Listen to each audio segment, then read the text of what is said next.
तो प्रधानमंत्री नरेंद्र मोदी के 75वें जन्मदिन के मौके पर आज सोशल मीडिया में एक हैशटैग जो सबसे ज्यादा ट्रेंड कर रहा है वो है माय मोदी स्टोरी। और इसी हैशटैग के साथ देश के जाने माने चेहरे प्रधानमंत्री नरेंद्र मोदी के साथ अपने अनुभव को साझा कर रहे हैं। ये रिपोर्ट आप देखिए।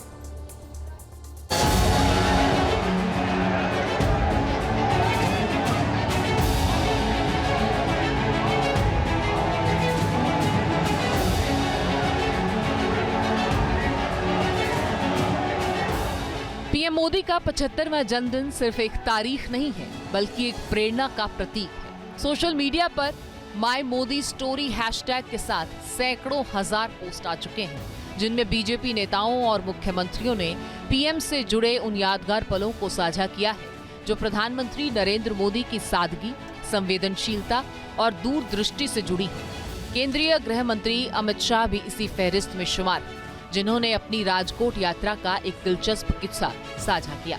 इसमें उन्होंने बताया कि पीएम मोदी किस तरह हर कार्यकर्ता का ध्यान रखते हैं। एक बार मैं उनके साथ अहमदाबाद से राजकोट जाता था तो 8:30 हो गए। मोदी जी आमतौर पर कार्यकर्ता के घर पर उस वक्त भोजन करते थे, मगर अचानक ही एक हमारे कार्यकर्ता का ढाबा है सूर्य नगर में, वहाँ पर गाड़ी रोका और जाकर खाने बैठे। मैं मनोमन बोला चलो भाई अच्छा हो गया, इनको भूख भी लगी तो हमें भी आज खाना मिल जाएगा। मैंने देखा उन्होंने कुछ फल और वेफर जैसा कुछ खाया थोड़ा, और मैंने पेट भरकर खा लिया। फिर रात को मैंने सोचा कि इन्होंने तो खाया ही नहीं तो गाड़ी किसके लिए खड़ा रहा। गाड़ी साथी कार्यकर्ता के लिए खड़ा। इस प्रकार से कई सारे कार्यकर्ताओं के जीवन में बोले बगैर ढेर सारी चीजों को उन्होंने सिखाया।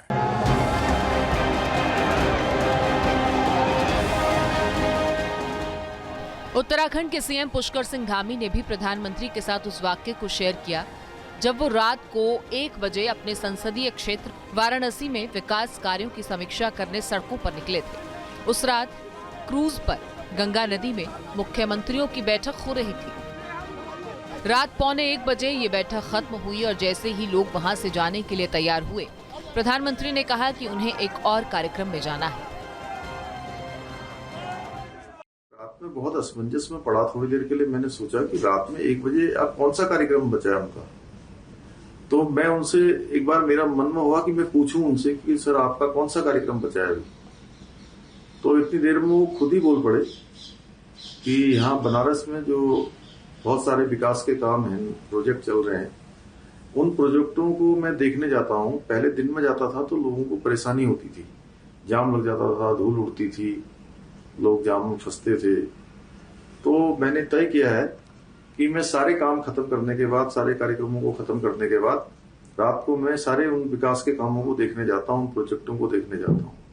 अगले दिन हम लोगों ने अखबार में पढ़ा कि प्रधानमंत्री जी ने 3 बजे रात तक उन सारे प्रोजेक्टों का भ्रमण किया है, उनकी समीक्षा की है और 3 बजे तक 4 बजे तक उन्होंने वो आए होंगे अपने कमरे पर। फिर से 9 बजे से फिर से हमारी बैठक थी और प्रधानमंत्री जी फिर से ठीक 9 बजे कार्यक्रम स्थल पर थे। महाराष्ट्र के सीएम देवेंद्र फडणवीस तब नागपुर के मेयर हुआ करते थे और बीजेवाईएम के जिलाध्यक्ष। उस समय नागपुर में एक राष्ट्रीय अभ्यास वर्ग आयोजित हुआ था।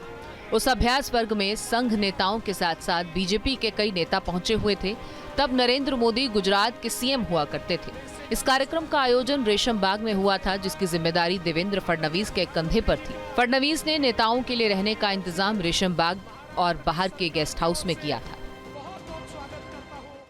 मोदी जी आए, हमने उनका स्वागत किया और स्वागत करने के बाद उन्होंने डॉक्टर हेडगेवार जी का दर्शन लिया और उसके बाद हमने उनको पूछा, मोदी जी को मैंने स्वयं पूछा कि देखिए रहने की व्यवस्था तो यहाँ पर भी है, बाहर गेस्ट हाउस में भी है।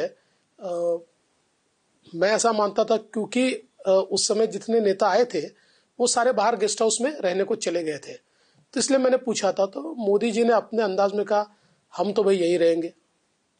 और बिल्कुल एक छोटा सा कमरा जो था, क्योंकि वो तो संघ की व्यवस्था सारी थी वहां पर, तो उस कमरे में वो 2 दिन तक 3 दिन तक वहीं रुके हुए थे। तो मुझे ऐसा लगता है कि एक जो किसी व्यक्ति का पहला इंप्रेशन आपके ऊपर होता है ना, वो बहुत एवरलास्टिंग होता है। केंद्रीय मंत्री ज्योतिरादित्य सिंधिया जब मोदी मंत्रिमंडल में शामिल हुए तब उन्हें पहली बार प्रधानमंत्री नरेंद्र मोदी से अकेले में मिलने का मौका मिला। तब सिंधिया को भी उम्मीद थी कि पीएम ज्यादा से ज्यादा उन्हें 10 मिनट का वक्त देंगे, लेकिन हुआ इसके उल्टा है। मुझे आशा और अभिलाषा नहीं थी कि वे 10 मिनट से ज़्यादा हमारे साथ बिता पाएंगे, पर जो समय उन्होंने दिया 1 घंटे से ज़्यादा, जहां केवल मंत्रालय के विषय पर नहीं लेकिन मेरी शिक्षा, मेरा अनुभव, मेरी सोच, मेरी विचारधारा, हर पहलू पर उन्होंने खुलकर बात किया। उनकी रुचि हर पहलू की प्रगति पर, और उससे एक सामान्य मानवीय होने के नाते जो एक नई ऊर्जा मुझे प्राप्त हुई, उत्तरदायित्व संभालने के लिए एक नई तड़प मुझे प्राप्त हुई, सदैव हमें प्रोत्साहित किया। छत्तीसगढ़ के सीएम विष्णुदेव साय ने भी एक दिलचस्प किस्सा साझा किया। तब विष्णुदेव साय मोदी कैबिनेट में मंत्री थे। एक बार पीएम मोदी अस्पताल के उद्घाटन के लिए छत्तीसगढ़ पहुंचे थे। उस दिन विष्णुदेव साय का जन्मदिन था। पीएम मोदी का स्वागत करने जैसे ही विष्णुदेव साय पहुंचे, पीएम ने तुरंत उन्हें जन्मदिन की बधाई दी। तब विष्णुदेव साय चौंक उठे, क्योंकि उन्हें उम्मीद नहीं थी कि पीएम उनका बर्थडे भी याद रख सकते हैं। इतना ही नहीं, विष्णुदेव साय ने एक मार्मिक किस्सा भी सुनाया। मेरे रायगढ़ का एक रिक्शा चलाने वाला बीमार था, एम्स में एडमिट था। तो प्रधानमंत्री राहत कोष से हमने प्रयास किया और आदरणीय मोदी जी इतने संवेदनशील कि 24 घंटे के अंदर उसके लिए 3 लाख रुपया सैंक्शन करके उनके अकाउंट में, अस्पताल एम्स के अकाउंट में उन्होंने भिजवा दिया।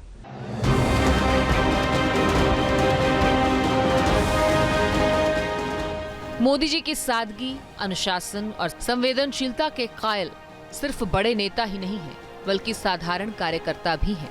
इसी तरह बीजेपी की एक महिला कार्यकर्ता ने पीएम मोदी से जुड़े उस किस्से को साझा किया जब वे मेट्रो से यशोभूमि द्वारका स्टेशन का उद्घाटन करने जा रहे थे। मैं उनको जन्म दिवस की बधाई देने के लिए आगे बढ़ी और मैंने उनको जब बधाई दी तब वो क्षण ऐसा क्षण था जैसे वो मुझे बहुत अच्छे से जानते थे।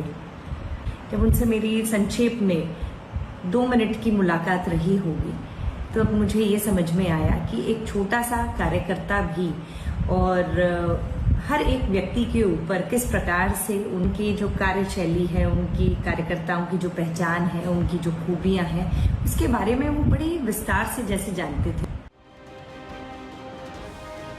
जाहिर है ये सिर्फ किस्से नहीं है, प्रधानमंत्री के छिपे हुए पहलुओं को भी ये उजागर करते हैं। साथ ही ये भी दिखाते हैं कि वो किस तरह देश के सर्वोच्च पद पर बैठकर भी एक छोटे से छोटे कार्यकर्ता का ध्यान रखते हैं। Team news nation. जहां भक्ति है हर शब्द में, कथाओं में छिपे हैं दिव्य रहस्य और ज्योतिष देता है जीवन को दिशा। धर्म से जुड़ी हर बातों को जानने के लिए हमारे चैनल स्तुति को सब्सक्राइब करें। चैनल पर जाने के लिए इस लिंक पर क्लिक करें।